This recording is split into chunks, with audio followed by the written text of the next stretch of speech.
জয় যিশু, praise the Lord. বিশ্বাসী সন্তানরা, আজকের আমরা আরেকটি বার সন্ধ্যা সকালের নতুন ভিডিও নিয়ে চলে এলাম। আর আমরা এই ভিডিওতে প্রত্যেক দিনের মতো আজকেও আমরা বাক্য নিয়ে আলোচনা করব। তো বিশ্বাসী সন্তানরা, যেমন আমরা প্রত্যেক দিন সেই বাক্য সকল নিয়ে আলোচনা করি, আগে প্রার্থনা করি আর তারপরে বাক্যে আসি, অবশ্যই আমরা আজকেও করব। তো অবশ্যই আপনারা প্রথম থেকে শেষ অবধি ভিডিও দেখতে থাকুন ও অবশ্যই ধৈর্য সহকারে বাক্য সকল বুঝতে থাকুন। আমাদের ইউটিউব চ্যানেলে যে সমস্ত নতুন বিশ্বাসী সন্তানরা আছেন, অবশ্যই আমাদের চ্যানেলটিকে সাবস্ক্রাইব করবেন আর ভিডিওটি শেয়ার করবেন, যাতে সবাই সত্যকে জানতে পারে, সঠিক শিক্ষা পায়, আর আপনারাও যাতে প্রত্যেক দিনের নতুন ভিডিও পান। আর পুরানো বন্ধুরা, অবশ্যই আপনারা আমাদের চ্যানেলটি সাবস্ক্রাইব করেছেন আর সাথেই আছেন, আমরা বিশ্বাস করি। তো আসুন আমরা আগে একটি ছোট্ট প্রার্থনা করি আর তারপরে বাক্যে আসছি। পবিত্র মঙ্গলময় পিতা প্রভু যীশু, তোমায় ধন্যবাদ, তোমার প্রশংসা, তোমার গৌরব করি। পিতা গো, এই সুন্দর দিন, সুন্দর সকাল দেখতে দিয়েছ, নিঃশ্বাস প্রশ্বাস দিয়ে বাঁচিয়ে রেখেছ পিতা, তার জন্য ধন্যবাদ করি। তোমার দয়া, কৃপা, করুণা, অনুগ্রহ আমাদের সঙ্গে সাথে সর্বদা আছে। তোমার দয়া, কৃপা, করুণার সাহায্যে আমাদেরকে চলতে সাহায্য করো প্রভু গো। আজকে দিনের ভার তোমার হস্তে চরণতলে দিই। তুমি প্রথম থেকে শেষ অবধি আমাদের এই সভা সঞ্চালন নাও আর তুমি আমাদেরকে চালিত করো। আমাদের মন, হৃদয়, আত্মাকে তুমি কন্ট্রোল করো। কোনো রকম শয়তান মন্দতা দিয়াবল যেন তোমার বাক্য চুরি না করে নেয়। কোনো মতে শয়তান মন্দতা দিয়াবল যেন আমাদেরকে সেই অন্ধকারে কারাকূপে প্রলোভনে না ফেলে প্রভু। তুমি অনুগ্রহ করো, তোমার বাক্য সকল বুঝতে জানতে সাহায্য করো। যত সন্তানরা এই ভিডিও প্রার্থনা বাক্য সকল দেখছে, পরবর্তীতে দেখবে, শুনবে প্রভু, সকলকে আশীর্বাদ করো, অনুগ্রহ করো। বাক্য সকল বুঝতে জানতে সাহায্য করো যীশু নামেতে। পিতা, তাদের ফোনগুলো, মোবাইল নেটওয়ার্কগুলো তুমি সুন্দর রাখো। আমার ফোন, মোবাইল নেটওয়ার্ক, আমাদের ইউটিউব চ্যানেলকে তুমি ঠিক রাখো, সুন্দর রাখো পিতা। তোমার হস্তে চরণ তলে সমস্ত সভা সঞ্চালন দিই। আমার অষ্টাধর জীব দিয়ে তুমি কথা বলো, মুখ দিয়ে তুমি কথা বলো প্রভু। আমি নয়, কিন্তু তুমি কথা বলো, পবিত্র আত্মা দ্বারা কথা বলো। আশীর্বাদ, অনুগ্রহ করো। সমস্ত সঞ্চালন আমাদের খ্রিস্ট বিশ্বাসীদের, আমাকে, নিজেকে, সমস্ত কিছু তোমার হস্তে চরণতলে দিয়ে বিনতি প্রার্থনা সকল রাখি তোমার চরণতলে। তুমি সুন্দর দিনে সকালে আশীর্বাদ অনুগ্রহ করলে পিতা, তার জন্য ধন্যবাদ করি। এই বিনতি প্রার্থনা যিশু তোমার নামে চাই পিতা। তুমি দেখলে, শুনলে আর হ্যাঁ আমেন বলে উত্তর সকল দিলে। আমেন। তো আসুন বিশ্বাসী সন্তানরা, এবারে আমরা বাক্য নিয়ে আলোচনা করব, আমাদের টপিক দেখব। আজকের আমাদের বাক্যের বিষয়বস্তু, তোমার দৃষ্টিতে না দেখে ঈশ্বরের দৃষ্টিতে দেখো। আজকের আমরা বিশ্বাসী সন্তান এই বিষয়টি নিয়ে আলোচনা করব। আমরা অনেক সময় মানুষ আমাদের দৃষ্টিতে ভাবনা চিন্তা করে দিই, আমাদের দৃষ্টিতে আমরা বিচার বিবেচনা করতে শুরু করে দিই, কিন্তু ঈশ্বরের কি ইচ্ছা, ঈশ্বরের কি পরিকল্পনা, ঈশ্বরের দৃষ্টিতে কিন্তু আমরা কোনো রকম ভাবি না, দেখি না বা বুঝি না। আমরা যদি প্রকৃত রূপে খ্রিস্টতে বিশ্বাসী সন্তান হয়ে থাকি আর প্রভুর বাক্য সকল যদি পালন করি, তাহলে ধৈর্য সহকারে এই ভিডিওটি প্রথম থেকে শেষ অবধি দেখব আর বোঝার চেষ্টা করব যে আমাদের দৃষ্টিতে না ভেবে অবশ্যই ঈশ্বরের দৃষ্টিতে আমাদের ভাবতে হবে। আমাদের দৃষ্টিতে না জীবনের সমস্ত পথ দেখে ঈশ্বরের দৃষ্টিতে আমাদের জীবনের পথ সকল দেখতে হবে।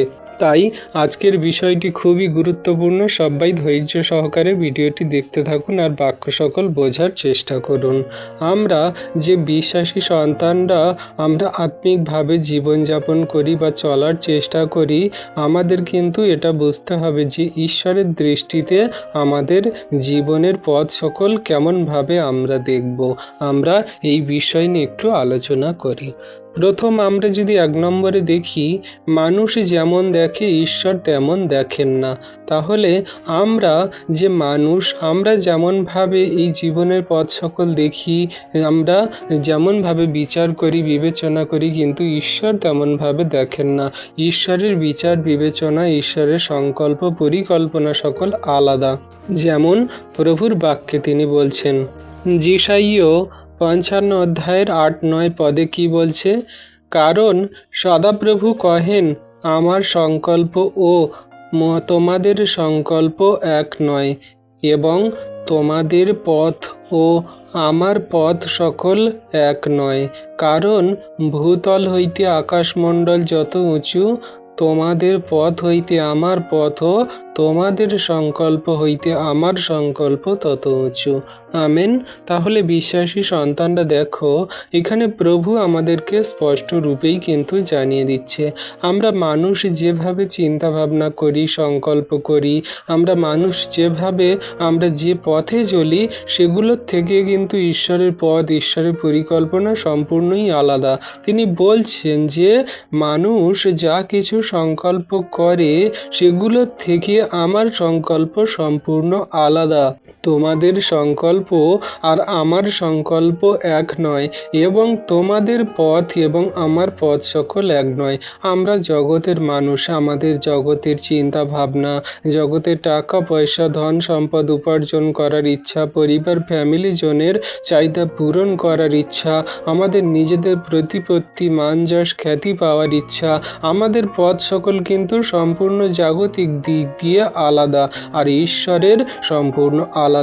কিভাবে আমার সন্তান স্বর্গরাজ্যে যাবে, কিভাবে আমি সমস্ত জাতির মানুষকে আমার চরণতলে নিয়ে আসবো, সবাই পরিত্রাণ পাবে, পাপের ক্ষমা পাবে, নিষ্কলঙ্ক জীবনযাপন করবে, এমনি করে ঈশ্বরের পরিকল্পনা আর আমাদের পরিকল্পনা, ঈশ্বরের সংকল্প আমাদের সংকল্প আলাদা। যেমন করে ভূতল থেকে, এই পৃথিবী থেকে আকাশমণ্ডল অনেক উঁচুতে, তেমন আমাদের পথ থেকে ঈশ্বরের পথ ততটাই উঁচুতে। তো আমরা যেন ঈশ্বরের পরিকল্পনার উপরে জোর দিই বা বিশ্বাস করি, আমাদের নিজেদের সংকল্পতে নয়, কিন্তু ঈশ্বর যে সমস্ত সংকল্প পরিকল্পনা, ঈশ্বরের পথ যেগুলো, সেগুলোতেই যেন আমরা জীবনযাপন করি। আর প্রভু যীশু খ্রিস্ট এই কথা বলেছিলেন যে আমি পথ সত্য জীবন, আমার মধ্যে দিয়ে না গেলে কেউই পিতার কাছে যেতে পারে না। তো প্রভু যীশু যদি আমরা প্রেম করি, বিশ্বাস করি, তার বাক্য আজ্ঞা শিক্ষা সকল পালন করি, তাহলে তার পথেই আমরা চলব। কেমনভাবে প্রভু যীশু এসে আমাদের মাঝে শিক্ষা দিয়েছিল, আর তিনি আমাদেরকে স্বর্গরাজ্যের পথ সকল দেখিয়েছিল, তাহলে সেই পথেই আমরা হাঁটব। তাই বলছে আমরা সবাই আমাদের নিজেদের দৃষ্টিতে দেখি, ভাবি, আমাদের পথেই আমাদের চলি, আমাদের সংকল্পে আমরা চলি, কিন্তু ঈশ্বরের সংকল্প আমাদের সংকল্প এক নয়। ঈশ্বর যে সংকল্প করেছেন, সেই সংকল্পতে আমরা চলব বা আমরা জীবনযাপন করব।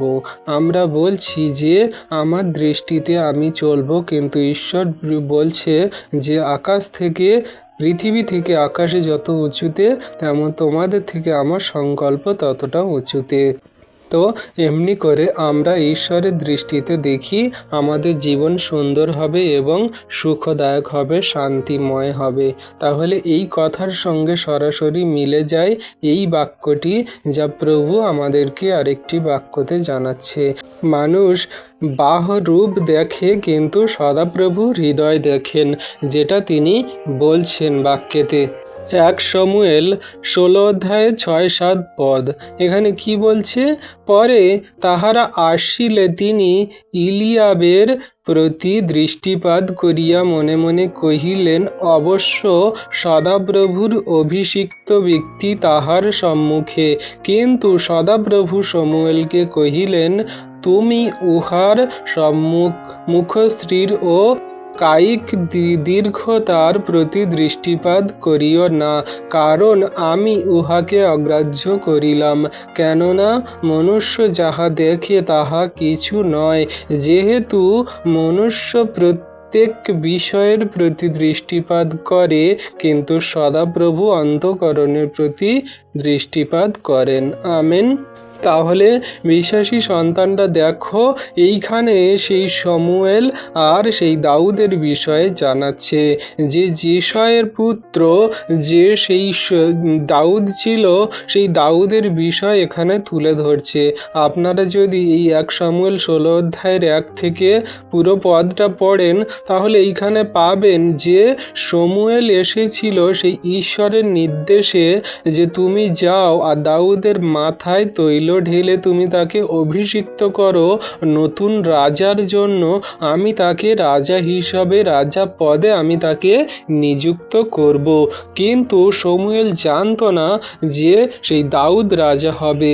ঈশ্বর তাকে বলেছিল যে যিশয়ের পুত্র তাদের মধ্যে একজন রাজা হবে, কিন্তু তিনি নাম ধরে বলেনি যে দাউদ রাজা হবে। তো যখন সেই শমূয়েল যিশয়ের কাছে এলো আর তার কাছে এসে বলছে যে আপনাদের পুত্রদেরকে এখানে নিয়ে আসুন, ঈশ্বর প্রভু যাকে মনোনীত করবে সেই রাজা হবে, এই ইসরায়েলের রাজা হবে।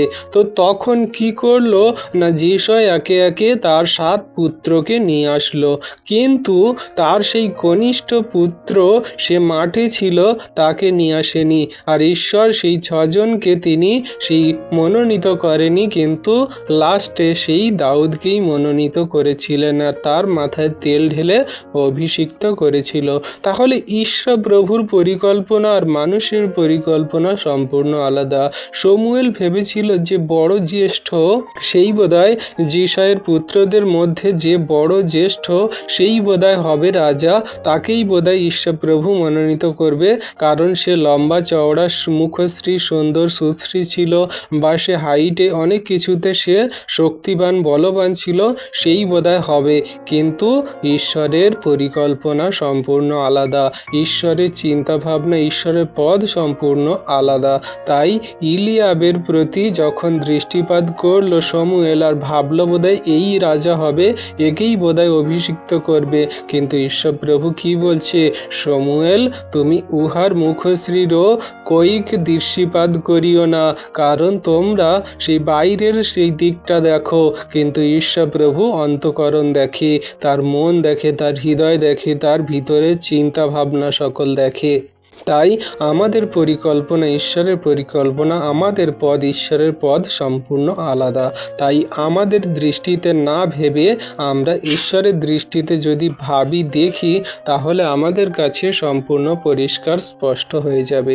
ঈশ্বর ন্যায়পরায়ণ, ঈশ্বর সত্যবান, ঈশ্বর প্রভু সর্বশক্তিমান, ঈশ্বর প্রভু সর্বদা ন্যায্য পথে থাকেন, ঈশ্বর প্রভু সর্বদা সেই গরিব সন্তান নম্রমনা, ঈশ্বর প্রভু সর্বদা সেই শান্ত মনাদেরকে তিনি ভালোবাসেন, প্রেম করেন ও তাদের সাপোর্টে তিনি থাকেন। কোনো রকম রুগ্ন মেজাজি, রাগী, মদ্যপানী, নেশাকারী, মন্দতায় চলা এবং শয়তান দিয়াবলের পথে চলা, মিথ্যাবাদী, অন্যান্য সেই বিশ্বাসঘাতক মানুষদের কিন্তু পথে থাকেন না, বা তাদের সেই সাপোর্টে হন না, বা তাদের সঙ্গেই থাকেন না। ঈশ্বর সর্বদা সত্য, ন্যায়, ন্যায্য এবং সর্বদা ধার্মিকতার সেই পথ অনুসরণ করা সন্তানদের সাপোর্ট করেন, বা তাদের সঙ্গেই থাকেন। তো ঈশ্বর প্রভু এমনি করে সেই দাউদকেই মনোনীত করেছিলেন, তার মধ্যে দিয়ে সেই ইসরায়েলের রাজা তাকে করেছিলেন। তো এবারে আমরা বিশ্বাসী সন্তানরা আমরা বাইবেল অনুযায়ী দাউদের যে কজন ভাই ছিল আর তাদের নাম কি কি আমরা একটু দেখব এবং জানার চেষ্টা করব, কারণ যখন আমাদের দাউদের বিষয় এলো তো এটা আমাদের অবশ্যই জানা উচিত যে আমরা দাউদের কজন ভাইকে পাই আর কজন নাম কি কি, এগুলো আমরা একটু দেখব। বিশ্বাসী সন্তানরা, এখানে বাইবেল অনুযায়ী দাউদের মোট 7 জন ভাই ছিল, কিন্তু আমরা একটা পদে পাই 6 জন আর একটা পদে পাই 7 জন, আর একজনের নাম আমরা পাই না, যে নামটা আমরা বাইবেলে দেখিনি বা শুনিনি, কিন্তু 7 জনের কথা উল্লেখ করা আছে।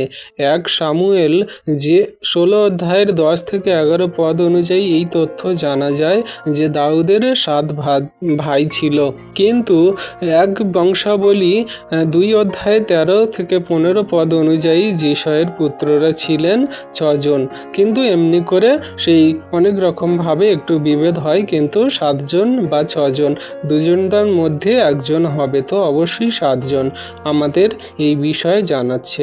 এবারে আমরা দেখব বাইবেলের বিভিন্ন অংশ মিলিয়ে দাউদের ভাইয়ের নামগুলো এভাবে পাওয়া যায়।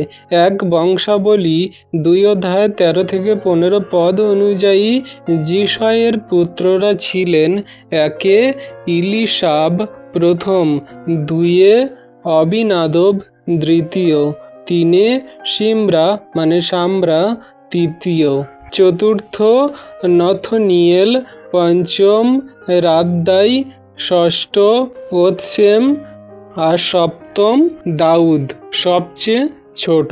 তো এই তালিকা অনুযায়ী দাউদের আগে ও 6 ভাইয়ের নাম স্পষ্টভাবে দেওয়া আছে।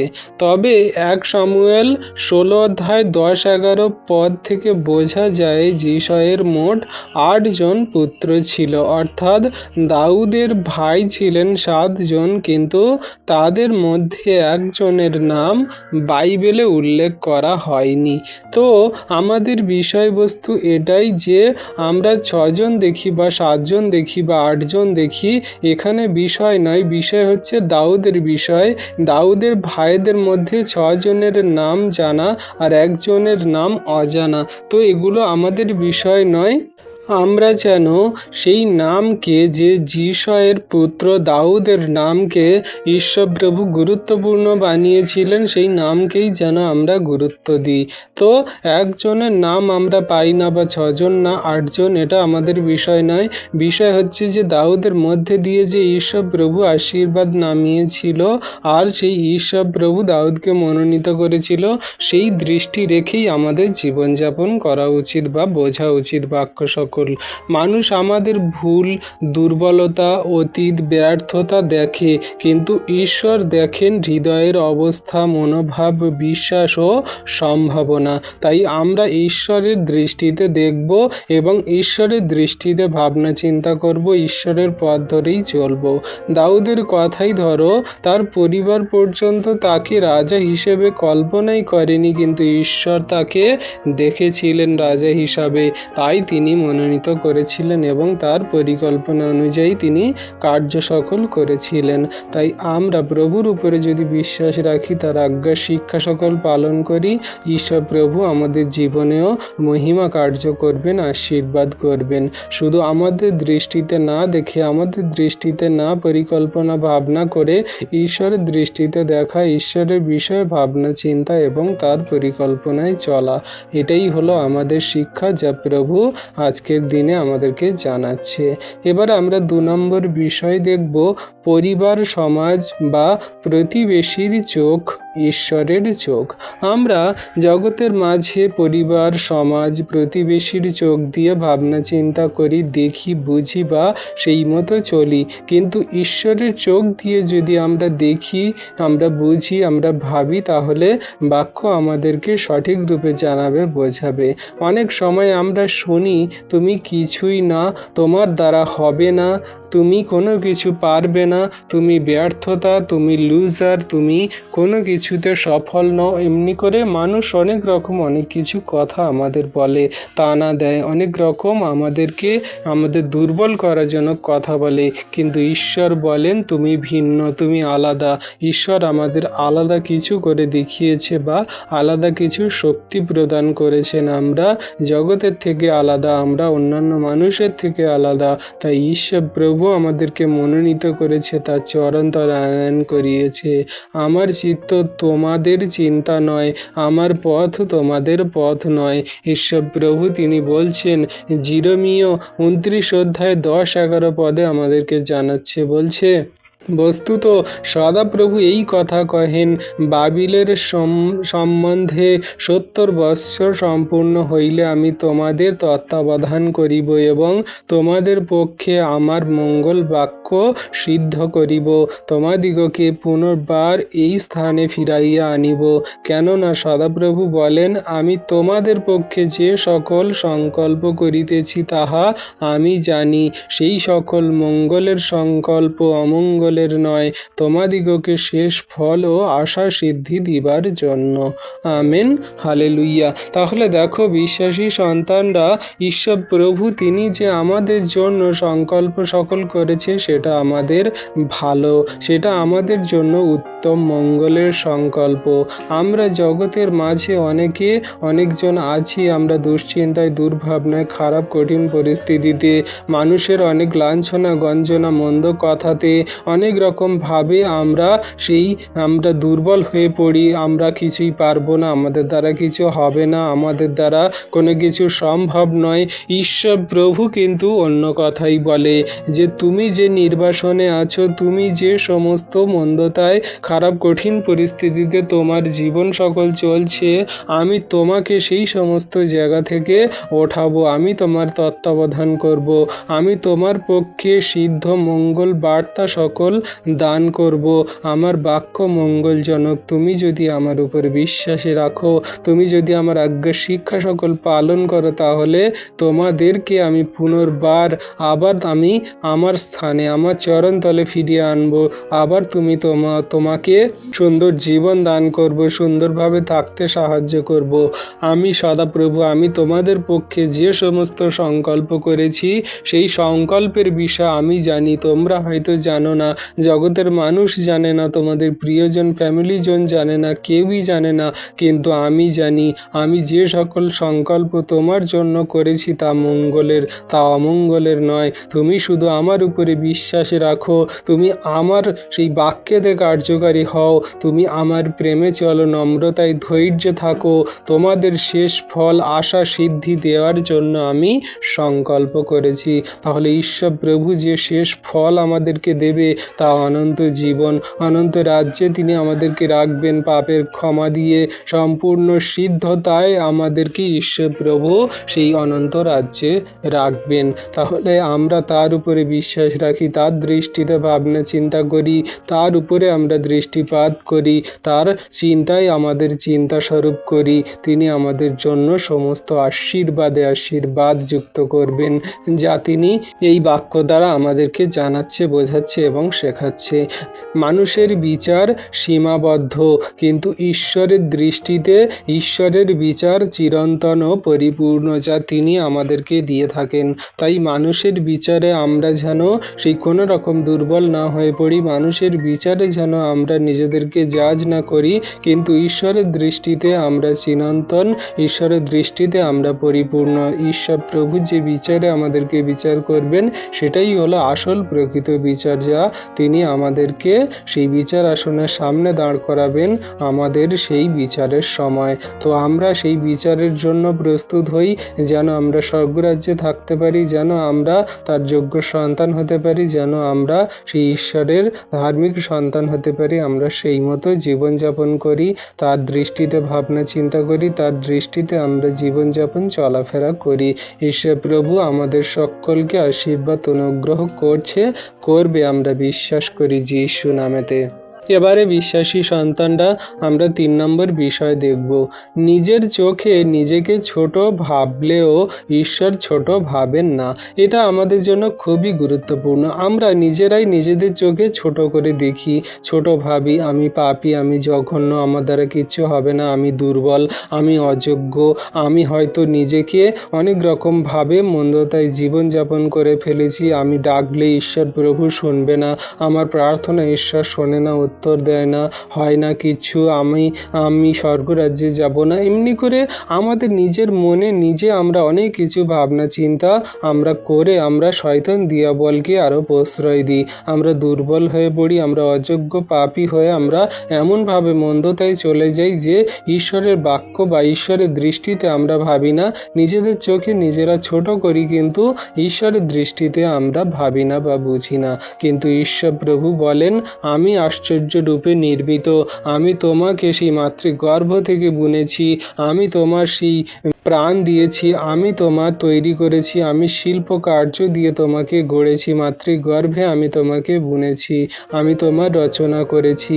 ঈশ্বর প্রভু তিনি আমাদেরকে বলছেন, গীত সংহিতা 139 অধ্যায়ের 13 থেকে 15 পদে তিনি আমাদেরকে বলছেন যে বস্তুত তুমি আমার মর্ম রচনা করিয়াছ, তুমি মাতৃগর্ভে আমাকে বুনিয়াছিলে, আমি তোমার স্তব করিব, কেননা আমি ভয়াবহ রূপে ওই আশ্চর্য রূপে নির্মিত। তোমার কর্ম সকল আশ্চর্য, তাহা আমার প্রাণ বিলক্ষণ জানে, আমার দেহ তোমা হইতে লুকায়িত ছিল না, যখন আমি গোপনে নির্মিত হইতেছিলাম, পৃথিবীর অর্ধস্থানে শিল্পিত হইতেছিলাম। আমেন। তাহলে বিশ্বাসী সন্তানরা দেখো কত সুন্দর কথা আমাদেরকে জানাচ্ছে। আমরা নিজেরা অযোগ্য পাপী, আমাদের দ্বারা কিছু হবে না মনে করি। তিনি বলছে যে তুমি আমাকে রচনা করেছ, আমরা মাতৃগর্ভ থেকে তুমি আমাদেরকে বুনেছ। ঈশ্বর প্রভু আমাদেরকে জানেন, আমরা সমস্ত কিছু তারই রচনা। তিনি আমাদেরকে তার সাদৃশ্যে গড়েছে। তিনি মাতৃগর্ভ থেকে তিনি আমাদেরকে একটু একটু করে বুনেছে। চোখ, কান, নাক, মুখ, প্রতিটি অঙ্গ প্রত্যঙ্গ, হাড়, মজ্জা, কিডনি, লিভার, আমাদের প্রত্যেকটি রক্তকোষ, নালী, আমাদের সমস্ত কিছু, শ্বাসবায়ু, প্রাণবায়ু, সমস্ত কিছু ঈশ্বর প্রভু দিয়ে আমাদেরকে গড়েছেন, নির্মাণ করেছেন। তাহলে আমরা ঈশ্বরের দৃষ্টিতে অনেক গুরুত্বপূর্ণ, আশ্চর্যের বিষয়। আমরা ঈশ্বরের দৃষ্টিতে বহুমূল্য। তিনি তার অমূল্য রক্তে তার সন্তানকে দিয়ে আমাদের জন্য কিনে নিয়েছেন। তাহলে আমরা তার স্তব করব, তার ধন্যবাদ করব, তার প্রশংসা গৌরব করব। কারণ আমি ভয়াবহ রূপে, আশ্চর্য রূপে নির্মিত হয়েছি। ঈশ্বর প্রভু তা তিনি আমাকে করেছেন। কারণ ঈশ্বর প্রভুর কর্ম সকল আশ্চর্য, তাহা আমার প্রাণ বিলক্ষণ জানে। যদি আমি জানি যে ঈশ্বর প্রভু ভয়াবহ, তিনি আশ্চর্য রূপে আমাকে নির্মাণ করেছেন, যদি আমরা বিশ্বাস করি যে তার কর্ম সকল কেমন আশ্চর্য, তার সেই আমার জন্য তিনি কেমনভাবে আমাকে আশীর্বাদ অনুগ্রহ করেছেন, তাহলে আমার প্রাণ তার প্রতি বিলক্ষণ সেই দৃষ্টিপাত করবে। আমার মন, হৃদয়, আত্মা সর্বদা ঈশ্বরে বিশ্বাস রাখবে, তার কার্যকারিতায় জীবনযাপন করে এগিয়ে চলবে। আমার দেহ তোমা হইতে কোনো মতে লুকায়িত ছিল না, কিন্তু আমি যখন গোপনে নির্মিত হইতেছিলাম, তখন পৃথিবীর অর্ধস্থানে শিল্পিত হইতেছিলাম। তাহলে বিশ্বাসী সন্তানরা, আমরা যখন এই মাতৃগর্ভে লুকায়িত ছিলাম, যখন আমাদের কোনো অস্তিত্ব ছিল না, ঈশ্বর প্রভু তখনও তিনি আমাদের জন্য শিল্পিত করছিলেন, গড়ছিলেন। আমাদের গোপনে তিনি নির্মাণ সকল করছিলেন। পৃথিবীর অর্ধস্থানে তিনি আমাদেরকে সংগোপন করে সুন্দরভাবে শিল্পিত করে রেখেছিলেন বা হয়েছিলেন। তাহলে ঈশ্বর প্রভু কত আশীর্বাদ অনুগ্রহে আমাদেরকে পরিপূর্ণরূপে এই পৃথিবীতে আশীর্বাদ দিচ্ছে। আমাদের জন্য ঈশ্বর প্রভু কত গুরুত্বপূর্ণ, আমরা ঈশ্বরের দৃষ্টিতে কত গুরুত্বপূর্ণ। তাহলে ঈশ্বর প্রভু মহান, কত দয়ালু, কৃপাময়, তিনি আমাদেরকে কতই ভালোবাসে, প্রেম করে। তার আজ্ঞা শিক্ষা সকল যদি পালন করি, তাহলে তিনি আমাদেরকে আশীর্বাদ অনুগ্রহ করবেন। যারা খ্রিস্ট যিশুতে আছে, তাদের জন্য আর কোনো দোষারোপ নেই। তিনি আমাদেরকে ধার্মিক গণনা করেছেন, তিনি আমাদের মুক্ত করেছেন পাপ থেকে, তিনি মৃত্যুর ব্যবস্থা থেকে আমাদেরকে সেই মুক্ত করেছেন। আমাদের জন্য আর কোনো দণ্ডাজ্ঞা নেই যারা আমরা খ্রিস্টতে আছি। তিনি তার বাক্যেই বলছে যে, রোমীয় 8 অধ্যায়ের 1-2 পদে বলছে, অতএব এখন যাহারা খ্রিস্ট যিশুতে আছে, তাহাদের প্রতি কোনো দণ্ডাজ্ঞা নাই। কেননা খ্রিস্ট যিশুতে জীবনের আত্মার যে ব্যবস্থা, তাহা আমাকে পাপের ও মৃত্যুর ব্যবস্থা হইতে মুক্ত করিয়াছে। আমেন। তাহলে দেখো বিশ্বাসী সন্তানরা, আমরা যারা নিজেকে পাপী, জঘন্য, আমরা মন্দ মনে করি, তাহলে ঈশ্বর প্রভু খ্রিস্ট যিশুতে বলছে যে যারা খ্রিস্ট যিশুতে আছে, তাদের প্রতি আর কোনো দণ্ডাজ্ঞা নেই, কোনো পাপ নেই, কোনো রকম তাদের মন্দতা নেই। আমি তাদেরকে সূচি করেছি, ধৌত করেছি, আমি তাদেরকে পরিষ্কার করেছি আমার অমূল্য রক্তে। সে আমার উপরে বিশ্বাস করুক, তার আজ্ঞার সমস্ত শিক্ষা সকল পালন করুক, কোনো মতে তার আর দণ্ডাজ্ঞা নেই। সে কোনো মতে বিচার আসনে নরকে পড়বে না, কোনো মতে আমি তার দণ্ড দেব না। যারা খ্রিস্ট যিশুতে আছে, সকলকেই তিনি পরিত্রাণ দেবেন। শুধু তার উপরে বিশ্বাস, আমাদের সেই প্রেম রেখে জীবনযাপন করে চলতে হবে। তিনি বলছেন, কেননা খ্রিস্ট যিশুতে জীবনের আত্মা যে ব্যবস্থা, তাহা আমাদেরকে পাপের ও মৃত্যুর ব্যবস্থা থেকে মুক্ত করেছে। তাহলে খ্রিস্ট যিশুতে যে জীবনের আত্মা আছে, সেই আত্মার ব্যবস্থা আমাদের কিন্তু খ্রিস্ট যিশুতে তিনি আমাদের পাপ থেকে, মৃত্যু থেকে, ব্যবস্থা থেকে সমস্ত কিছু থেকে মুক্ত করেছে। একমাত্র কে না খ্রিস্ট যিশু। তাহলে খ্রিস্ট যিশুতে থাকুন, সমস্ত পাপ, মন্দতা, দণ্ডাজ্ঞা ঈশ্বর প্রভু দূরে সরিয়ে দেবেন, আর আপনাদের আমাদের সকল খ্রিস্ট বিশ্বাসী জগতের জাতির মানুষকে তিনি অনন্ত জীবনে অনন্ত রাজ্যে সকল রাখবে। আমাদেরকে কোনো মতে সেখানে রোদন, দন্ত ঘর্ষণ, কোনো মতে কান্না, অভাব, অনটন, দুর্ভিক্ষ, খাদ্য অভাব, কোনো কিছু জামা কাপড় পরার অভাব, কোনো কিছুর অভাব থাকবে না। আমাদের কোনো কিছু কষ্ট দুঃখ থাকবে না। তিনি আমাদের সমস্ত নেত্র জল মুছিয়ে দেবেন, আমাদের শান্তিতে রাখবেন। যা আমরা প্রকাশিত বাক্যতে সেই পড়লে বাক্য সকল পাই। তাহলে আমরা তার উপরে বিশ্বাস করি, তার আজ্ঞা সকল পালন করি। আমরা ঈশ্বরের দৃষ্টিতে ভাবি, আমাদের দৃষ্টিতে না ভেবে। আমরা অনেক রকম দুর্বলতা দেখাই, অনেক রকম আমাদেরকে পাপী মনে করি, অনেক রকম আমরা নিজেকে নিজে বাজে মনে করি। কেন আমার জন্ম হলো, কেন এই পৃথিবীতে এলাম, মানুষ আমাকে বাজে মন্দ বলছে, মানুষ আমাকে ঠকাচ্ছে, মানুষ আমাকে অনেক রকমভাবে তাড়না করছে, অনেক কিছু বিপদের সংকটে আমার জীবন জর্জরিত, অনেক কিছু ভাবে আমার জীবন শেষ হয়ে গেছে, কেউ ভালোবেসে আমায় ধোঁকা দিয়েছে, অনেক কিছু ডিপ্রেশন, চিন্তা, মন্দতা, অনেক বিষয় সকল আমাদের চারদিক দিয়ে আমাদেরকে চেপে ধরে। কিন্তু ঈশ্বর প্রভু দেখো আমাদেরকে কত সুন্দর আশীর্বাদ করছে। বলছে যারা খ্রিস্ট যিশুতে আছে তাদের কোনো দণ্ডাজ্ঞা নেই, কোনো মন্দতা নেই, কোনো পাপ নেই, কোনো শ্রাপ নেই, কোনো শয়তান দিয়াবলে কার্য নেই। যেগুলো জীবনের আত্মা ব্যবস্থা তা খ্রিস্ট যিশুতে আমাদের পাপ এবং মৃত্যু থেকে মুক্ত করেছে। তাহলে কত বড় আশীর্বাদ আমাদেরকে করেছে। কোনো মতে আপনি দুর্বল হবেন না, কোনো মতে চিন্তিত ভাবিত হবেন না। ঈশ্বর প্রভু আপনাকে, আমাকে, সমগ্র খ্রিস্ট বিশ্বাসী এবং জগতের যত জাতির মানুষ তার চরণতলে আসবে, সকলকে তিনি মুক্ত করবেন, আশীর্বাদ করবেন, দণ্ডাজ্ঞা থেকে তিনি মুক্ত করে অনন্ত রাজ্যে রাখবেন। হালেলুইয়া। তাহলে এমনি করে বাক্য দ্বারা তিনি আমাদের আশীর্বাদ করছে। তুমি যেমন নিজেকে দোষ দাও, ঈশ্বর তোমাকে অনুগ্রহ দিয়ে ঢেকে রাখেন। যেমন করে মুরগি তার বাচ্চাদেরকে ডানার নিচে রাখে, তেমন ঈশ্বর প্রভু আমাদেরকেও রেখেছেন। তাই তার উপরে বিশ্বাস করুন, তার দৃষ্টিতে ভাবুন, তার বাক্য আজ্ঞা শিক্ষা সকল পালন করুন। হালেলুইয়া। এবারে আমরা 4 নম্বর বিষয় দেখব, ঈশ্বরের দৃষ্টিতে নিজেকে দেখার মানে কি। আমরা অনেক সময় বুঝতে পারি না যে ঈশ্বরের দৃষ্টিতে দেখার মানে কি, ঈশ্বরের দৃষ্টিতে কেমনভাবে আমাদেরকে দেখতে বলছে। এটার মানে হলো তুমি তোমার পরিচয় মানুষের কথা দিয়ে ঠিক করো না, তুমি নিজেকে দেখো ঈশ্বর যা বলছেন তার আলোতে। ঈশ্বর যদি তোমাকে বলে যে তুমি ওদিকে যাও তাহলে ওদিকে যাবে, ঈশ্বর যদি বলে তুমি এদিকে যাও এদিকে যাবে, ঈশ্বর যদি বলে তুমি এক জায়গায় স্থিরভাবে বসে থাকো তুমি বসে থাকবে, ঈশ্বর যদি বলে তুমি যাও সেই বনে বাদাড়ে জঙ্গলে, সেইখানে সেই মানুষদের কাছে, আদিবাসী মানুষদের কাছে, সেখানে তুমি যাবে। তুমি বিশ্বাস করো যে ঈশ্বর এখন তোমার উপর কাজ করছেন, ঈশ্বর তোমাকে চালনা করছেন, ঈশ্বর প্রভু তোমাকে পবিত্র আত্মা দ্বারা জীবনে মার্গ সকল দেখাচ্ছেন। তাহলে আমরা যদি এমনভাবে ভাবি, চিন্তা করি, আমাদের জীবন সকল সুন্দর হবে। কারণ যদি কেউ খ্রিস্টেতে থাকে তবে সে নতুন সৃষ্টি হয়েছে। তার আর এই জগতের চিন্তা ভাবনা, মন্দতা, জগতের কোনো রকম কার্য তার মধ্যে হবে না। কিন্তু ঈশ্বর প্রভু তাকে যেভাবে সেই গড়েছেন, তার সমস্ত পুরানো বিষয় অতীত সকল করে দিয়ে তিনি তাকে সেই নতুন বিষয়ে তা আবার নতুন সৃষ্টি করেছেন, যাতে সে ঈশ্বরের সৃষ্টিতে নতুনত্বে জীবনযাপন করে। আর কোনো রকম তার ধারে কাছে মন্দতা, শয়তান দিয়াবল, তার মন্দ শয়তান দিয়াবলের কোনো কার্য না আসে। তাই প্রভুতে থাকা বিশ্বাসী সন্তানরা আমরা যদি আজকের প্রভুর বাক্য আজ্ঞা শিক্ষা সকল পালন করি, তার দৃষ্টিতে ভাবি, তার কার্যকারিতাতে গড়ে উঠি, তাহলে অবশ্যই এই সমস্ত বাক্য আমরা হৃদয়ে ধারণ করব, কার্যকারী পালন করে চলব।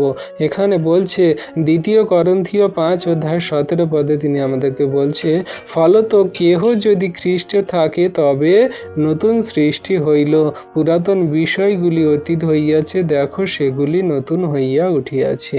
আমেন। তাহলে বিশ্বাসী সন্তানরা, যদি আমরা প্রকৃতরূপে কোনো ব্যক্তি মানুষ আমরা সেই খ্রিস্টেতে থাকি, এখানে যদি কথা বলছে মানে যদি মানে যে কেউ, তাহলে যে কেউ যদি খ্রিস্টেতে থাকে তবে সে নতুন সৃষ্টি হলো। নতুন সৃষ্টি মানে কি না, তার মধ্যে যে সমস্ত পুরনো জগতের চিন্তা ভাবনা, পুরনো জগতের দৃষ্টিকোণ দিয়ে সে ভাবতো, পুরনো জগতের যে সমস্ত সেই কার্যকারিতা সকল করত, সেই সমস্ত পুরনো মানে এই পৃথিবীতে যে জগতে থাকাকালীন সমস্ত সেই জগতের মানুষদের মতন ভাবনা চিন্তা করত, সেগুলো তার সব চলে গেছে, পুরানো হয়ে গেছে, গিয়ে তার সমস্ত নতুন সৃষ্টি হয়েছে। তার মন নতুন হয়েছে, তার আত্মা নতুন হয়েছে, তার শরীরও নতুন হয়েছে, তার সমস্ত চিন্তা বিচার বুদ্ধি নতুন হয়েছে, তার জীবনের পথ সকল নতুন হয়েছে। তিনি আমাদেরকে নতুন করে গড়ে নিয়েছেন। যেমন করে আমরা চকচকে ধবধবে নতুন সুন্দর জামা কাপড় পরি, আমরা তেমন করে প্রভুর সেই নতুন বাক্য, নতুন জীবন, নতুন সেই আত্মিকতাকে আমরা আমাদের হৃদয়ে ধারণ করি, আমরা জীবনে কার্যকারী করে চলি। কোনো রকম আমরা অভাবে, অনাটনে, দুর্ভিক্ষে, খারাপ কঠিন পরিস্থিতি, মন্দতায় কোনো রকমভাবে আমাদের জীবন থেকে শান্তি চলে যাবে না, কোনো রকম আমরা শান্তিকে হারাবো না। ঈশ্বর প্রভু সমস্ত কিছুই আমাদেরকে দান করবেন। তাই বলছে যে যদি কেউ খ্রিস্টেতে থাকে তবে সে নতুন সৃষ্টি হলো, তার সমস্ত কিছু নতুন হয়ে গেল। আর কি বলছে, পুরাতন বিষয়গুলি অতীত হইয়াছে, দেখো সেগুলি নতুন হইয়া উঠিয়াছে। তাহলে পুরানো যে সমস্ত বিষয় সকল আমাদের মধ্যে ছিল, আগে হিংসা, ক্রোধ, লোভ, ঝগড়া, অশান্তি, বিবাদ, মারপিট, রক্তপাত, এগুলো সমস্ত কিছু পুরাতন হয়ে গেছে।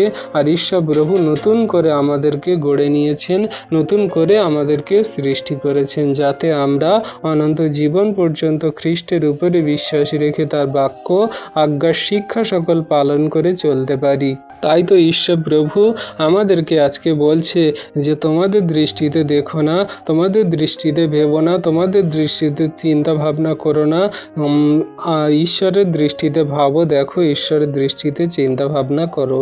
কারণ ঈশ্বরের সংকল্প আর তোমাদের সংকল্প আকাশ থেকে পৃথিবী যততে উঁচু, তেমন করে আমার থেকে তোমাদের সংকল্প তত উঁচুতে। তো এমনি করে আমরা ঈশ্বরের উপরে বিশ্বাস রাখি, তার বাক্য, আজ্ঞা, শিক্ষা সকল পালন করি, তিনি আমাদের জীবনে মহিমা কার্য করবেন, আমরা বিশ্বাস করি। এখানে 5 নম্বর বলছে এবারে, তোমার বাক্য সারমর্ম আত্মিক ঘোষণা। তাহলে ঈশ্বর প্রভুর সেই বাক্য এবং সারমর্ম ঘোষণা সকল এগুলো, যে তোমরা যারা খ্রিস্টতে আছো বা তার বাক্য, আজ্ঞা, শিক্ষা সকল পালন করো, তাহলে এইভাবে জীবনযাপন করো। মানুষ আমাকে যেমন দেখে আমি তেমন নই, মানুষ যেমন নিজেকে ভাবে আমি তেমন ভাবি নাই, আমি সেই ব্যক্তি যেমন ঈশ্বর আমাকে দেখেন, আমি সেই ব্যক্তি যা ঈশ্বর আমাকে ভাবায়, আমি সেই ব্যক্তি ঈশ্বর যেমন আমাকে চালনা করে, আমি সেই ব্যক্তি ঈশ্বর আমাকে যেমন জীবন দান করেছে, আমি সেই ব্যক্তি যে ঈশ্বর প্রভু আমাকে পাপের ক্ষমা দিয়েছে। তাহলে ঈশ্বরের দৃষ্টিতে আপনি ভাবুন, চিন্তা করুন, ঈশ্বরের দৃষ্টিতে আপনি জীবনযাপন করুন, ঈশ্বর প্রভুর বাক্য, আজ্ঞা, শিক্ষা সকল পালন করুন, ঈশ্বরের সমস্ত নম্রতায়, ধৈর্যে, প্রেমে, বিশ্বাসে জীবনযাপন করুন। আপনার জীবনে আমি বলতে পারি গ্যারান্টি দিয়ে, প্রভু যিশুর নামে যা কিছু মন্দতা, যা কিছু চিন্তা ভাবনা, ডিপ্রেশন, খারাপ কঠিন পরিস্থিতি, যা কিছু সমস্ত এই জগতের মাঝে সমস্ত কিছু আপনাকে অতিষ্ঠ করে তুলেছে, বিরক্ত করে তুলেছে, অসহ্য করে তুলেছে, সমস্ত কিছুই যিশু নামেতে দূর হয়ে যাবে। আর আপনি শান্তিতে বসবাস করবেন আপনার পরিবার, ফ্যামিলিজন, চারপাশে মানুষজনদেরকে নিয়ে।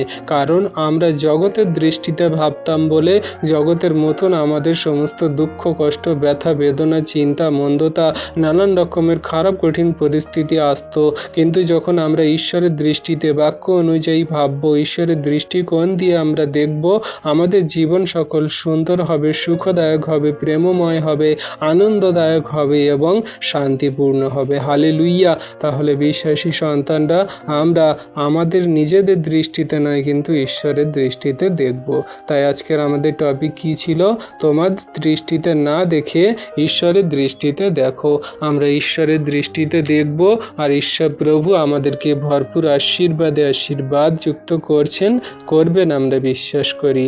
বিশ্বাসী সন্তানরা, আজকের এই দিনে সকালে আপনারা যদি প্রভুর এই বাক্যকে হৃদয়ে ধরছেন, আপনারা যদি ঈশ্বরের দৃষ্টিতে চিন্তা ভাবনা করছেন, ঈশ্বরের সংকল্পে জীবনযাপন করছেন, তাহলে ঈশ্বর প্রভু আপনাদের জীবনে এই মুহূর্ত থেকে এই বাক্য দ্বারা আশীর্বাদ অনুগ্রহ সকল নামাচ্ছেন আমি বিশ্বাস করি। ঈশ্বর প্রভু আপনাদের আশীর্বাদে অনুগ্রহে পরিপূর্ণ করছেন আমি বিশ্বাস করি। তো আসুন বিশ্বাসী সন্তানরা, ঈশ্বর প্রভু যে আজকে সুন্দর দিনে সকালে আশীর্বাদ করলো, ঈশ্বর প্রভুকে আমরা ধন্যবাদ করি। হালেলুইয়া। প্রভু ধন্যবাদ হোক যে সুন্দর মধুর বাক্য দ্বারা তিনি আমাদের ভরপুর আশীর্বাদ অনুগ্রহ করলেন। যত বিশ্বাসী সন্তানরা এই ভিডিও প্রার্থনা দেখছেন, অবশ্যই ভিডিওকে শেয়ার করবেন, যাতে জগতের মানুষরাও, অন্যান্য খ্রিস্ট বিশ্বাসীরাও সত্যকে জানতে পারে, প্রভু দৃষ্টিতে ভাবনা চিন্তা করে জীবনে এগিয়ে চলতে পারে। ঈশ্বর প্রভু আপন বাক্যে সকলকে আশীর্বাদ করুন। আমেন। তো আসুন বিশ্বাসী সন্তানরা, এই যে সুন্দর মধুর বাক্য সকল প্রভু আজকের দিনের সকালে আমাদের দান করলো, এই বাক্য সকল যাতে হৃদয় অন্তর আত্মায় ধরে রাখতে পারি, আর ঈশ্বরের দৃষ্টিতে যাতে আমরা ভাবনা চিন্তা করে এবং তার উপর বিশ্বাস ভরসা রেখে এবং তার উপর আস্থা রেখে আমরা জীবনযাপন করতে পারি, প্রভুর কাছে একটা ছোট্ট বিনতি প্রার্থনা আমরা করি। আসুন আমরা সবাই নত হই আর প্রার্থনায় রত হই। পবিত্র মঙ্গলময় পিতা প্রভু যীশু, তোমায় ধন্যবাদ, তোমার প্রশংসা গৌরব করি। হ্যাঁ পিতা মহান প্রভু, তুমি আমাদেরকে এই সুন্দর দিন সকাল দেখতে দিয়েছো, আর তোমার অনুগ্রহ দ্বারা এই বাক্য সকল আমাদেরকে দান করছো। যারা আমরা চিন্তিত, ভাবিত, দুঃখে, কষ্টে, ব্যথা বেদনায়, সমস্যায়, দিশেহারা, আমাদের কোনো পথ নেই, আমাদের কোনো দিশা খুঁজে পাচ্ছি না, তোমার এই বাক্য তোমার সন্তানদেরকে সঠিক রূপে হৃদয়ে ধরতে সাহায্য করো। আমরা আমাদের দৃষ্টিতে ভাববো না, দেখবো না, বুঝবো না, কিন্তু তোমার দৃষ্টিতে ভাবনা চিন্তা করব, তোমার দৃষ্টিতে দেখব যে তুমি আমাদের জন্য যে সমস্ত পরিকল্পনা সংকল্প সকল করেছ, সেগুলো উত্তমের সংকল্প, উত্তমের পরিকল্পনা, যা আমাদের জীবন সকল সুন্দর রূপে গড়ে দেয়। যত বাধা বিপত্তি সমস্যা মন্দতা আসুক না কেন, যিশুর নামেতে আমি ঘোষণা করি সমস্ত কিছু দূর হয়ে যাক, আর তোমাদের সন্তানদের পরিবারে তাদের জীবনে শান্তি বর্তাও, আশীর্বাদ অনুগ্রহ দয়া কৃপা করুণা করো। তোমার দয়া কৃপা করুণা অনুগ্রহ তোমার সন্তানদের প্রতি আছে। পিতা, আমরা তো জঘন্য নগণ্য পাপী, আমাদের কোনো যোগ্যতা নেই, কোনো শক্তি নেই, কিন্তু তুমি যোগ্যতর বানিয়ে নাও, ধার্মিক রূপে গড়ে নাও, আশীর্বাদ করো। আজকের এই দিনে সকালে তোমার যত সন্তানরা ভিডিও প্রার্থনা দেখছে, পরবর্তীতে দেখবে, শুনবে প্রভু, তাদের সকলকে ভরপুর আশীর্বাদ করো, তাদের পরিবারের সকল সদস্যকে আশীর্বাদ করো, দয়া কৃপা করুণা করো। যারা এই ভিডিওকে শেয়ার করছে প্রভু, তুমি তাদেরকেও ভরপুর আশীর্বাদ অনুগ্রহ করো, তাদের জীবনে মহিমা করো। তারা যদি কেউ অসুস্থ রোগে পড়ে থাকে, ডিপ্রেশন, চিন্তায়, খারাপ কঠিন পরিস্থিতিতে থাকে, কান্নাকাটি করে, চোখের জল সকল তুমি মুছিয়ে দাও, সমস্ত সমস্যাগুলো সমাধান করে দাও, সমস্ত রোগ ব্যাধির আত্মাগুলো তুমি দূর করে দাও, সুস্থ চাঙ্গা করে দাও যীশু নামেতে। তুমি অনুগ্রহকারী ঈশ্বর পিতা, অনুগ্রহ, আশীর্বাদ, দয়া কৃপা করুণা করো। তোমার হস্তে চরণতলে রাখি তোমার সন্তানদেরকে পিতা, তুমি এই সুন্দর দিনে ভার সকল নাও, জীবনের পথ সকল সরল সুন্দর করো। আমরা তোমার দৃষ্টিতে ভাবনা চিন্তা করে জীবনযাপন করে এগিয়ে চলব। তুমি সঙ্গে সঙ্গে থেকে আশীর্বাদ করছো, করবে পিতা, বিশ্বাস করি। ধন্যবাদ পিতা, পুত্র, পবিত্র আত্মা, ধন্যবাদ প্রভু যীশু। সকল ধন্যবাদ, প্রশংসা, গৌরব আমাদের উদ্ধারকর্তা, ত্রাণকর্তা, জীবনদাতা, মুক্তিদাতা যীশু খ্রিস্টের পবিত্র মধুর নামে এই বিনতি প্রার্থনা চাইলাম পিতা। তথাপি আমাদের ইচ্ছা নয়, কিন্তু তোমার ইচ্ছা আমাদের জীবনে পূর্ণ হোক। আমেন।